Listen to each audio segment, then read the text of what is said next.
కార్యకర్తలందరూ కూడా మరి ముందుండి నడిపించి ఈ పార్టీ పునాదులు బలీయంగా ఉన్నాయి. ఈ పునాదులు పగలగొట్టి దమ్ము ఎవరికి లేదని మన కార్యకర్తల యోగాల పాదయాత్రలో నిరూపించడం జరిగింది.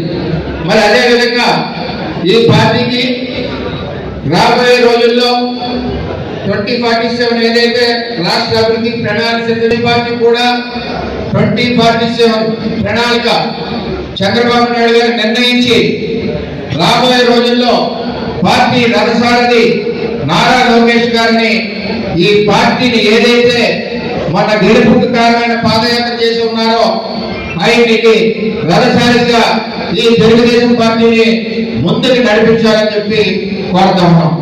మరి జిల్లా పార్టీ నుంచి 7 నియోజకవర్గాల నుంచి కార్యకర్తలు అందరూ వచ్చారు. మరి మనకి పార్టీకి ప్రణాళిక ఉండాలా కావాలా, దీని ద్వారా మనం అధ్యక్షుడికి తెలియజేద్దాం. పార్టీకి భవిష్యత్తు ప్రణాళిక ఉండాలి, భవిష్యత్ తరం నాయకుడు మరి నారా లోకేష్ గారు ఉండాలి అన్న వాళ్ళందరూ కూడా చేతులెత్తవలసిందిగా కోరుతా ఉన్నాం. నారా లోకేష్ గారి నాయకత్వం, చంద్రబాబు నాయకత్వం. అందువల్ల ఏదైతే లోకేష్ గారి ప్రోగ్రామ్ డిజైన్ చేశారో కార్యకర్త అధినేత అన్నది ఇది మనందరికీ కూడా ఉపయోగపడేది.